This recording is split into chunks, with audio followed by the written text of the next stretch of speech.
Welcome back to the channel, everybody. It's Connor, and today I want to talk about the problem with the New York Knicks. The last time I made a video on the Knicks was 5 days ago, or any video at all, really, because I've been in Florida.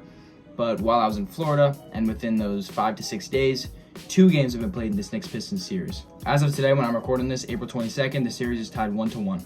So I basically just want to break down what happened, especially in yesterday's Game 2, and specifically what went right and wrong for the New York Knicks. So in Game 1, I'm just going to go over it real quick. The Knicks were playing from behind for most of the game until obviously they had that big 21-0 run powered by Cameron Payne, who had 11 points in the fourth quarter. And that 21-0 run really erased like pretty much everything that happened before it, so there's not really much of a point in talking about that.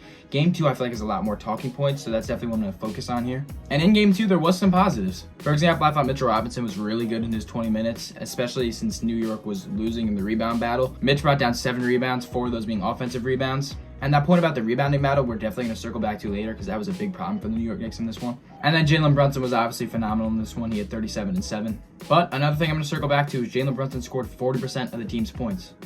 That's not something you want from any player in the league. I don't care who you have. Other than that, OG Anunoby was pretty good defensively on Cade, I thought. Cade really dominated on those switches. But offensively, him as well as Karl-Anthony Towns, specifically in the second half, were really bad offensively. Mikal Bridges had his moments offensively in the first half. I thought he played pretty good defense. He just can't stop Cade Cunningham for his life. But other than that, he was pretty good defensively. I thought he had good hands, and he ended up with 3 steals, so I can't be too mad at his defensive showing. But boy, oh boy, did he disappear in that fourth quarter. But now it's time to talk about the negatives, and trust me, there is a ton. At the end of the first quarter in Game 2, for about a minute and a half, 2 minutes, which isn't too bad, but it's the idea of it, Tom Thibodeau put in a lineup on the floor of Cameron Payne, Deuce McBride, Landry Shamet, OG Anunoby, and Mitchell Robinson. I don't think that lineup has any strengths. Offensively, defensively, intangibles, there's literally nothing that lineup is good at. That's a lineup of 4 bench players and 1 starter who isn't really great at shot creating. So you have basically 5 guys who struggle to create their own shot on the floor at the same time. Tibbs just can't stagger his minutes for his starters for some reason.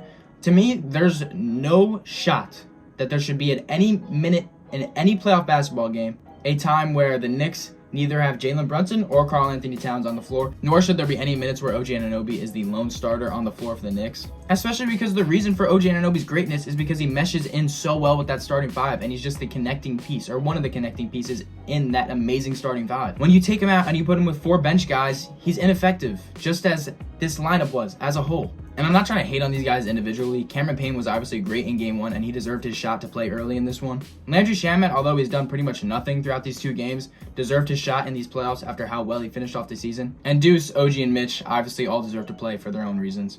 It's not these guys individually that's the problem. It's the fact that these 5 are the 5 that are together on the floor. It makes 0 sense. Another thing was the refs. I mean, the Pistons shot 14 free throws before the Knicks shot their first 2.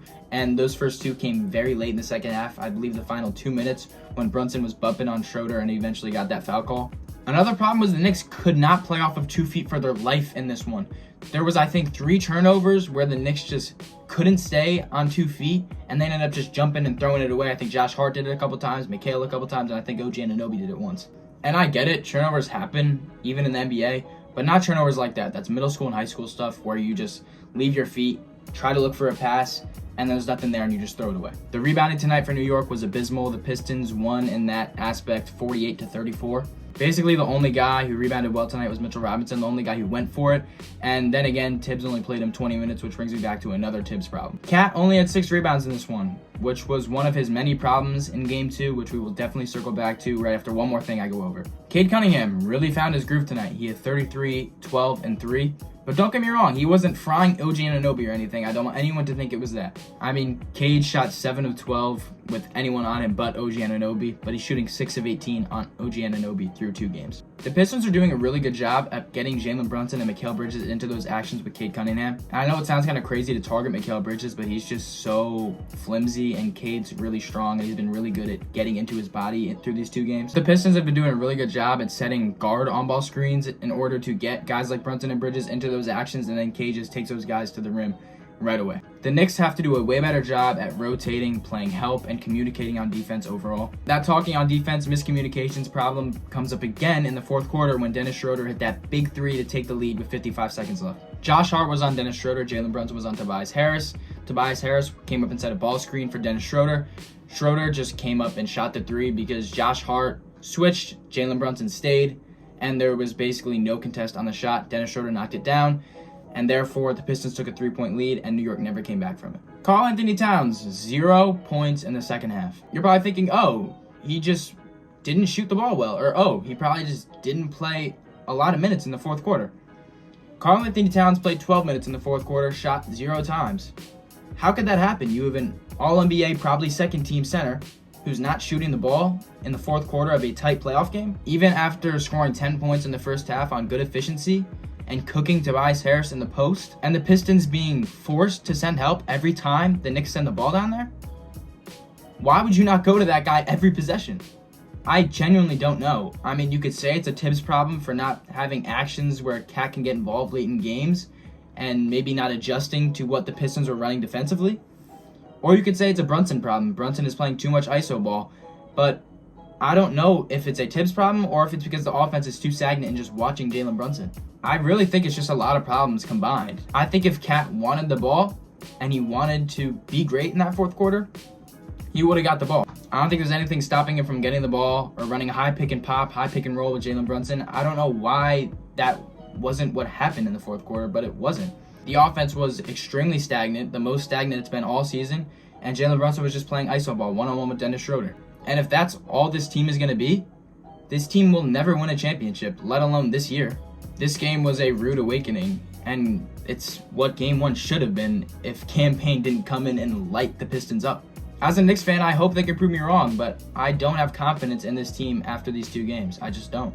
I definitely think we'll get past this first round with Detroit at least, but I just don't think we have what it takes to beat the Boston Celtics in a 7-game series in the playoffs. Because in the NBA playoffs, you can't rely on one guy to just play ISO ball the whole time. Not in 2025. Because now we're at a time where teams aren't afraid to blitz you, especially if you're on the New York Knicks and you have guys who either can't space the floor or are afraid to shoot it on the floor. Because inevitably, those guys become non-factors, and then one guy, Jalen Brunson in this case, is playing 1 versus 5.